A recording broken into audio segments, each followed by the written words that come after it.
Hello friend, मैं Sunil Kumar store classes में आपका स्वागत है। हम आशा करते हैं कि आप लोग अच्छे होंगे। हम लोग देख रहे हैं राजेश लेखपाल का प्रीवियस ईयर का क्वेश्चन। इस समय जो चैप्टर चल रहा है ज्योमेट्री चैप्टर चल रहा है। ज्योमेट्री में हम लोग देख रहे हैं त्रिभुज। त्रिभुज का आज ये 5वां भाग है। अगर आपने इसके पहले वाले वीडियो नहीं देखा तो प्लीज को देख लीजिए, फिर इस वीडियो को देखिए। देखिए त्रिभुज में हम लोग देख रहे हैं त्रिभुज का केंद्र। त्रिभुज का केंद्र जो है खत्म हो गया था। आइए उसको तो थोड़ा देख लेते हैं उसके बारे में। अभी थोड़ा सा रह गया है, उसके बारे में देख लेते हैं। देखिए त्रिभुज में हम लोग पढ़ चुके हैं अंतःकेंद्र। अंतःकेंद्र अंतःकेंद्र के बारे में पढ़ चुके हैं। इसे इंग्लिश में बोलते हैं इन सेंटर। इसे इंग्लिश में क्या बोलते हैं? इन सेंटर बोलते हैं। ठीक है। जब त्रिभुजों का आंतरिक कोणों का समद्विभाजक जिस बिंदु पे प्रक्षेपित करता है उसे क्या बोलते हैं? अंतःकेंद्र बोलते हैं। जैसे यहाँ पे कोई त्रिभुज हो गया, ये त्रिभुज हो गया, इसका समद्विभाजक, इस कोण का समद्विभाजक जिस बिंदु पे प्रक्षेपित करेगा उसे हम क्या बोलते हैं? अंतःकेंद्र बोलते हैं। इसे क्या बोलते हैं? अंतःकेंद्र बोलते हैं। इसके बारे में हमने आपको सब बता दिया। अब देखिए दूसरा है केंद्रक। केंद्रक या इसे बोलते हैं गुरुत्व केंद्र। गुरुत्व केंद्र इंग्लिश में इसे बोलते हैं सेंट्रॉयड। इंग्लिश में इसे बोलते हैं सेंट्रॉयड। देखिए केंद्रक ये त्रिभुज का मध्यिका, मतलब ये जो त्रिभुज के यहाँ मध्य बिंदु है, शीर्ष से इसके मध्य बिंदु को मिलाने वाली जो मध्यिका होती है, जहाँ पे मध्यिका कटान बिंदु होता है, जहाँ पे छेदित करती है, उसे हम लोग बोलते हैं केंद्रक या गुरुत्व केंद्र। इंग्लिश में उसे हम बोलते हैं सेंट्रॉयड। जैसे यहाँ देखिए एक त्रिभुज है, इसका मध्य बिंदु यहाँ पे है, इसका मध्य बिंदु यहाँ पे है, इस भुजा का मध्य बिंदु यहाँ पे है। इसके शीर्ष से इसकी मध्य बिंदु को मिलाने वाली रेखा, जो रेखा को क्या बोलते हैं? मध्यिका बोलते हैं। ये मध्यिका जहाँ पे काटती है, जहाँ पे ये मध्यिका इसको शीर्ष से मिलाएंगे, जहाँ पे ये काटेगी, इसे हम क्या बोलते हैं? केंद्रक बोलेंगे। इसे क्या बोलेंगे? केंद्रक बोलेंगे, या तो जो है गुरुत्व केंद्र बोलेंगे या सेंट्रॉयड बोलेंगे। और तीसरा हम लोग देखे थे लंब केंद्र देखे थे। यहाँ देखो तीसरा हम लोग देखे थे लंब केंद्र। इंग्लिश में इसे बोलते हैं आर्थो सेंटर। Ortho centre. देखिए लंब केंद्र, यहाँ पे लंब इसका नाम है। इसे कैसे याद रखेंगे? देखिए केंद्रक मतलब जो मध्यिका का ये कटान बिंदु होता है उसे केंद्रक बोलते हैं। और यहाँ पे जो ये कोणक समद्विभाजक होता है उसे अंतः केंद्र बोलते हैं। और यहाँ देखिए लंब केंद्र होते हैं। यहाँ पे लंब इसका नाम जैसे है, तो यहाँ इसके शीर्ष बिंदु से सामने वाली भुजा पे डाला गया लंब का कटान बिंदु जहाँ पे प्रच्छेदित करता है उसे हम क्या बोलते हैं? लंब केंद्र बोलते हैं। जैसे आप देखिए ये त्रिभुज हो गया, और यहाँ से इसके शीर्ष से इस भुजा पे डाला गया लंब, यहाँ पे देखिए इस भुजा पे लंब डाला गया, तो ये लंब है। और यहाँ से इस भुजा पे डाला गया लंब, और यहाँ इस शीर्ष से इस भुजा पे डाला गया लंब, ये सभी 90 डिग्री यहाँ पे कोण बनाएंगे। यहाँ पे तो ये जहाँ पे काटता है उसे क्या बोलते हैं? लंब केंद्र। लंब उसे क्या बोलते हैं? यहाँ पे इसे बोलेंगे लंब केंद्र।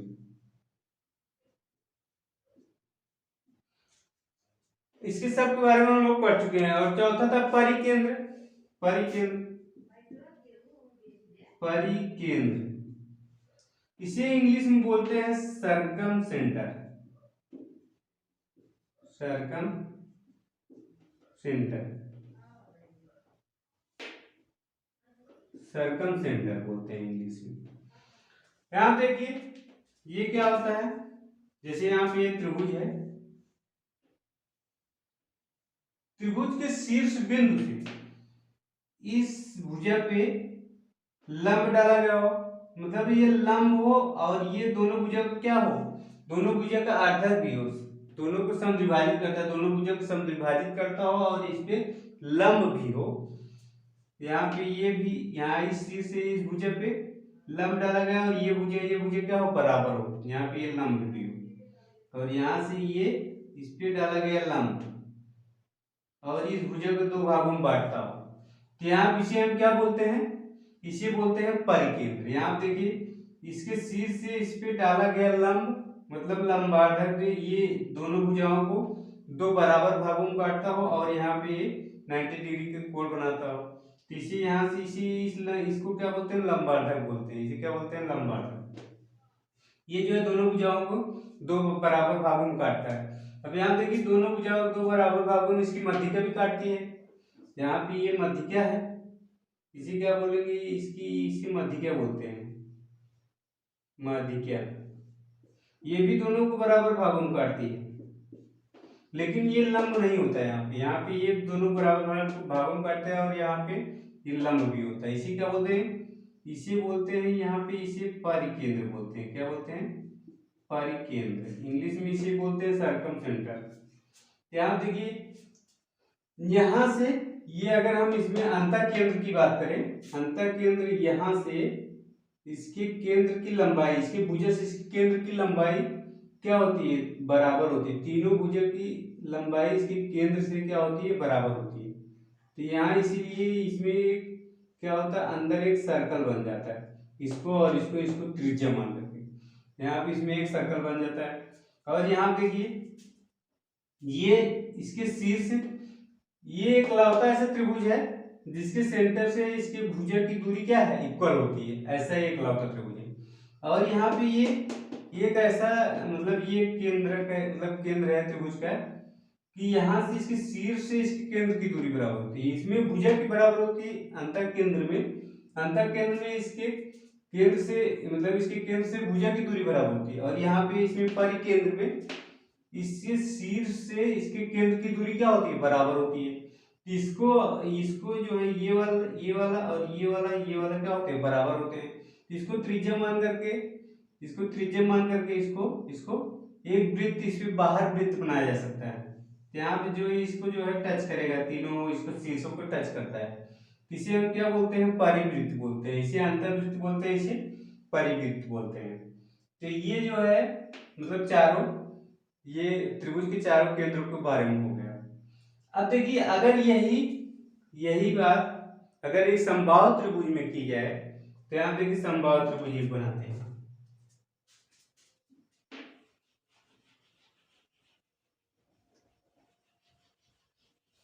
समबाहु त्रिभुज मतलब यहाँ पे हम लोग देखते हैं न्यून कोण के बारे में। न्यून कोण त्रिभुज मतलब acute angle triangle, acute angle triangle.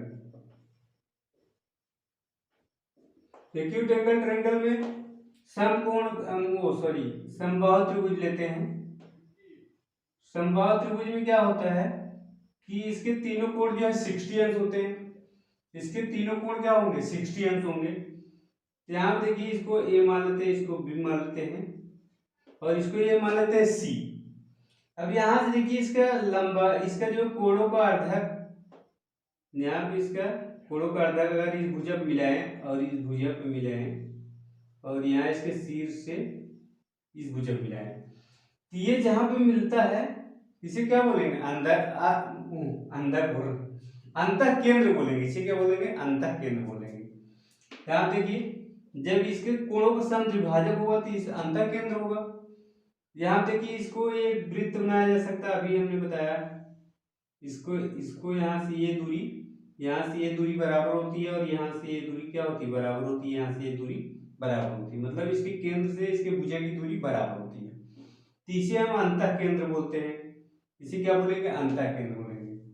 अब दूसरे वाले में आते हैं केंद्रक के बारे में। केंद्रक क्या होता है, केंद्रक जो है इसका मध्य बिंदु, जब मध्य बिंदु यहाँ पे है और इसका मध्य बिंदु यहाँ पे।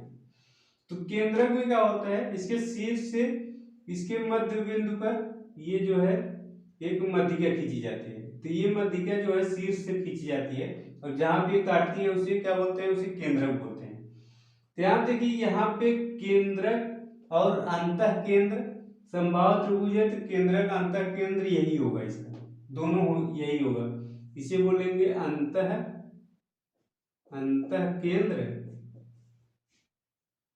और इसे ही बोलेंगे क्या, केंद्रक, केंद्रक या गुरुत्व केंद्र,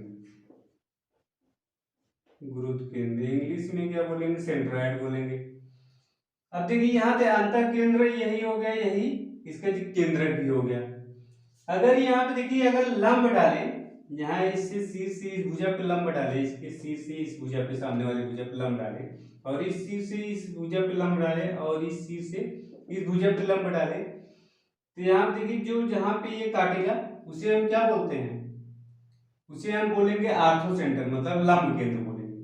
तो यहाँ पे यही इसका लंब केंद्र भी होगा, यही इसका क्या होगा, लंब केंद्र भी होगा, यही इसका क्या होगा, लंब केंद्र। अगर यहाँ देखिए अगला जो परिकेंद्र वाला परिकेंद्र आता है, परिकेंद्र क्या होता है, इस भुजा से इस भुजा पे लंब डाला जाए और दोनों भुजा को क्या करें, बराबर भागों में काटे। यहाँ देखिए इस पे लंब डालेंगे, यहाँ इस शीर्ष से इस पे इस भुजा पे लंब डालेंगे और ये इसको बराबर भागों में काटता है, और यहाँ से इस भुजा से इस पे लंब डालेंगे, ये इसको क्या करेगा, बराबर भागों में काटता है। तो यहाँ पे देखिए यहाँ पे इसका क्या हो जाएगा, ये परिकेंद्र भी हो जाएगा, इसका क्या हो जाएगा, परिकेंद्र भी हो जाएगा। और यहाँ देखिए यहाँ से यहाँ तक इसके शीर्ष से इसके केंद्र की दूरी क्या होगी, बराबर होगी परिकेंद्र में, अभी हमने बताया आपको। ध्यान से इसको जो है त्रिज्या मानकर, इसको त्रिज्या मान करके एक यहाँ से एक वृत्त बनाया जा सकता है, इसे परिवृत्त कहते हैं। तो यहाँ पे देखिए यहाँ पे हमें देखने को मिला समबाहु त्रिभुज है, समबाहु त्रिभुज में इसका सभी केंद्र एक ही बिंदु पर होते हैं। इस समबाहु त्रिभुज में सभी केंद्र मतलब अंतः केंद्र, केंद्रक या गुरुत्व केंद्र, लंब केंद्र या परिकेंद्र सभी जो है एक बिंदु पर होते हैं। तो ऐसे क्वेश्चन जो है पूछा जा चुका है कि वह कौन सा त्रिभुज है जिसमें अंतः केंद्र और केंद्रक एक ही बिंदु होते हैं, या अंतः केंद्र या लंब केंद्र एक ही बिंदु होते हैं, या अंतः केंद्र या परिकेंद्र एक ही बिंदु पर होते हैं, या केंद्रक या परिकेंद्र एक ही बिंदु पर होते हैं। तो आपको उसमें त्रिभुज दे देगा, उसमें समबाहु त्रिभुज देगा, समद्विबाहु त्रिभुज दे देगा, या समकोण त्रिभुज दे देगा। तो आप कौन सा त्रिभुज लगाएंगे, समबाहु त्रिभुज। ये हो गया थोड़ा समबाहु त्रिभुज के बारे में। देखिए याद रखिए समबाहु त्रिभुज में सभी केंद्र एक ही बिंदु पर स्थित होते हैं, चाहे वो परिकेंद्र हो गया, चाहे अंतः केंद्र हो गया, चाहे लंब केंद्र हो गया, या तो जो है वो केंद्रक हो गया, एक ही बिंदु पर जो है स्थित होते हैं। आइए अगला देखते हैं थोड़ा सा।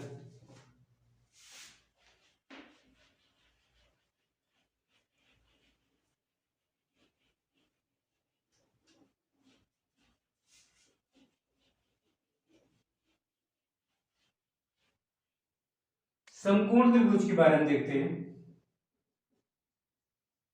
समकोण त्रिभुज, समकोण त्रिभुज से इंग्लिश में बोलते हैं right angle triangle, right angle triangle. देखिए समकोण त्रिभुज ये हो गया समकोण त्रिभुज, इसमें एक कोण क्या होता है, समकोण होता है, ये वाला कोण क्या होता है, इसमें समकोण होता है। अब यहाँ पे देखिए अगर यहाँ पे हम यहाँ पे केंद्रक खींचे, वो सॉरी लंब केंद्र खींचे, तो लंब केंद्र कहाँ होगा, तो देखिए लंब केंद्र तीनों शीर्षों से इसके भुजा पे लंब डाला जाता है, और उसका कटान बिंदु क्या होता है, लंब केंद्र होता है। तो यहाँ देखिए अगर इसके शीर्ष से यहाँ पे ये लंब डालेंगे, यहाँ पे ये लंब है, यहाँ पे क्या है, लंब है। अब इसके शीर्ष से यहाँ पे लंब, इस भुजा पे लंब डालेंगे, इस भुजा पे लंब डालेंगे तो यहीं आएगा ये, और इसके शीर्ष से यहाँ पे लंब डालेंगे तो यहीं आएगा, मतलब इसका कटान बिंदु कहाँ आ रहा है, तो यहाँ पे आ रहा है। तो ये इसका ये क्या हो जाएगा, ये हो जाएगा लंब केंद्र, इसका क्या हो जाएगा, लंब केंद्र, जिसे इंग्लिश में बोलते हैं आर्थो सेंटर। ये हो गया आर्थो सेंटर, ये हो गया आर्थो सेंटर। अब यहाँ पे इसको नाम दे देते हैं ए बी सी, नहीं तो ऐसा करिए इसको ए रखिए, इसको ए, इसको बी, इसको सी। कुछ भी लिख सकते हैं, कोई दिक्कत नहीं। यहाँ पे ए बी सी भी लिख सकते हैं, कुछ भी लिख सकते हैं। और यहाँ पे हम इसको लिख देते हैं डी। यहाँ देखिए ये लंबार्धक है, ये वाला यहाँ से यहाँ तक ये लंबार्धक है, इसकी लंबाई हम मान लेते हैं x, इसकी लंबाई हम क्या मान लेते हैं x। और यहाँ पे देखिए ये भुजा हम a मान लेते हैं, और ये भुजा b मान लेते हैं, और ये वाली भुजा क्या मान लेते हैं c, यहाँ से यहाँ तक इसको c मान लेते हैं। अब यहाँ से देखिए अगर यहाँ पे इसकी हम ये लंबार्धक की लंबाई निकाली जाए, यहाँ x की लंबाई निकाली जाए तो कैसे निकाल सकते हैं। अगर इसमें आपको दो भुजा दिया है, दो भुजा दिया है इसमें, यहाँ पे a और b दिया हुआ है, तो इसकी लंबाई जो कैसे निकाल सकते हैं, बहुत आराम से निकाल सकते हैं। यहाँ पे देखिए x बराबर, ये ऐसे भी होता है 1/x² बराबर 1/a का स्क्वायर प्लस 1/b का स्क्वायर। इससे आप इसका ये जो है लंब की लंबाई निकाल सकते हैं, इससे जो है लंब की क्या कर सकते हैं, लंबाई निकाल सकते हैं। यहाँ देखिए इसको अगर और साइड में करें तो यहाँ पे इसको 1/x², यहाँ पे इसका गुणा करेंगे तो आएगा b का स्क्वायर, यहाँ पे इसका गुणा करेंगे प्लस a का स्क्वायर, और यहाँ पे a का स्क्वायर, यहाँ पे b का स्क्वायर जब गुणा करेंगे। तो यहाँ देखिए अगर इसको हम x² बराबर देखें, x² बराबर लिख सकते हैं, इसको भी उल्टा कर दीजिए, यहाँ पे a² b² बटा क्या होगा, यहाँ पे ये पहले लिख दीजिए a² प्लस यहाँ से b²। यहाँ पे अगर स्क्वायर हटाएंगे तो x बराबर आएगा a इंटू बी अपान यहाँ पे अंडर रूट में a² प्लस यहाँ पे क्या है b², ये हो गया। तो इसका जो है ये लंब आप निकाल सकते हैं, इसका लंब निकाल सकते हैं, इसके ये लंब की लंबाई। तो यहाँ देखिए ये लंब की लंबाई आप निकाल सकते हैं। जैसे आप उदाहरण में एक क्वेश्चन ले लेते हैं, यहाँ पे देखिए यहाँ पे इसको हम ले लेते हैं 6 और इसको ले लेते हैं 8, और यहाँ से इस भुजा पे एक लंब डालते हैं, लंब डालते हैं, नाम दे देते हैं ए बी सी, इसको नाम दे देते हैं। अब जब नाम दे देंगे तो यहाँ पे देखिए यहाँ लंब की लंबाई हमने यहाँ पे ये निकाला, x बराबर ये इसकी लंबाई हम मान लेते हैं x, यहाँ पे लंब है, इसकी लंबाई क्या है x है। अब x बराबर क्या होता है a इंटू बी अपान यहाँ पे under root a² plus b², under root a² plus यहाँ पे b²। अब देखिए यहाँ पे ये इसको मान सकते हैं या इसको मान सकते हैं, कोई दिक्कत नहीं, चाहे इसको मान लीजिए चाहे इसको मान लीजिए, ये इसको मान लीजिए तो ये यहाँ पे देखिए 8 गुणे यहाँ पे 6, और यहाँ पे अंडर रूट में 8 का स्क्वायर प्लस यहाँ पे 6 का स्क्वायर। अब यहाँ देखिए ये 8 × 64 होगा, यहाँ पे 8 × 48 हो जाएगा, ये 48 हो गया, और यहाँ पे 8 × 64 और ये प्लस 36, यहाँ जोड़ेंगे तो ये 100 हो जाएगा। यहाँ पे 48, ये 36 और 64 जोड़ेंगे तो यहाँ पे अंडर रूट में 100 आएगा। 100 10 का स्क्वायर होता है, मतलब ये इसका रूट इसका वर्गमूल निकालेंगे तो 10 आएगा। यहाँ पे आएगा 48/10, यहाँ भाग दे देंगे तो यहाँ पे आएगा 4.8। अगर ये सेंटीमीटर में होगा, सेंटीमीटर में होगा सेंटीमीटर, और मीटर में होगा तो यहाँ पे मीटर, तो ये सेंटीमीटर हमने लिया है तो ये सेंटीमीटर होगा। यहाँ देखिए लंब की लंबाई आप क्या कर सकते हैं, निकाल सकते हैं।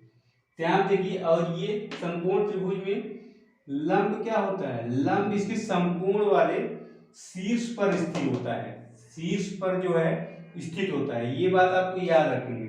अगर समकोण त्रिभुज दिया है उसमें आपको क्वेश्चन में पूछ सकता है, समकोण त्रिभुज दे देगा, ये एक समकोण त्रिभुज है, इसका लंब केंद्र कहाँ स्थित होगा, तो लंब केंद्र कहाँ स्थित होता है, इस समकोण वाले शीर्ष पर इसका लंब केंद्र स्थित होता है। अगर यहाँ पे आपसे लंब की लंबाई पूछ ले तो लंब की लंबाई आप जो है इस फार्मूले से निकाल सकते हैं, लंब की लंबाई इस फार्मूले से निकाल सकते हैं। तो आइए और जो है एक तरीका बताते हैं लंब की लंबाई निकालने का, उसको भी देख लीजिए।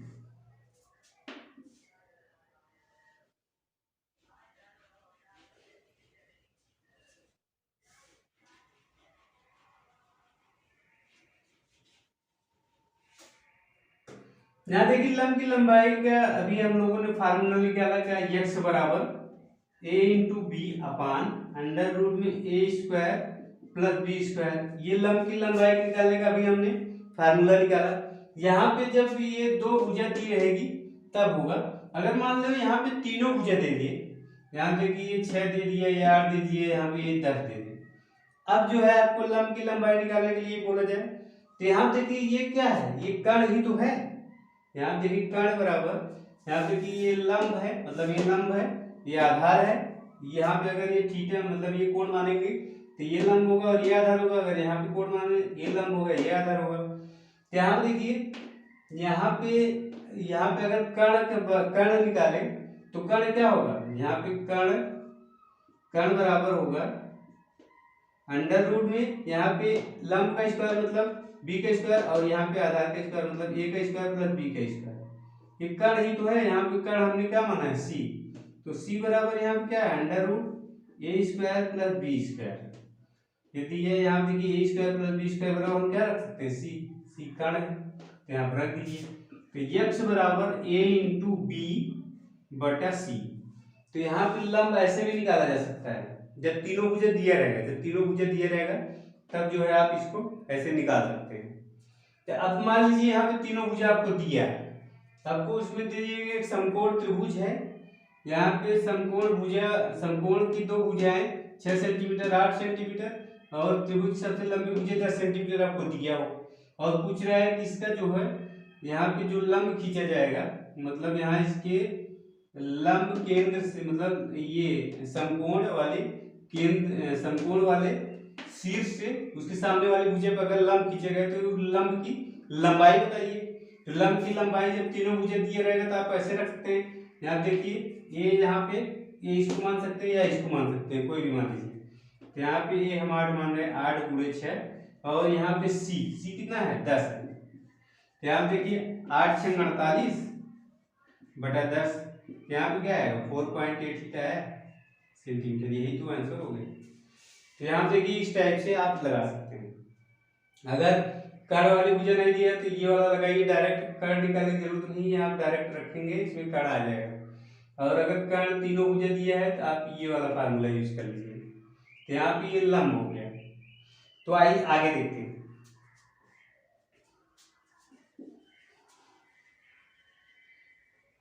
यहाँ देखिए आपको लंब केंद्र यहाँ से पता चल गया कि समकोण त्रिभुज में लंब केंद्र कहाँ होता है, उसके समकोण शीर्ष पर होता है। कहाँ पे होता है, समकोण वाले शीर्ष पर। ये दोनों शीर्ष पर नहीं, ये समकोण वाले शीर्ष पर होता है। आइए आगे देखते हैं।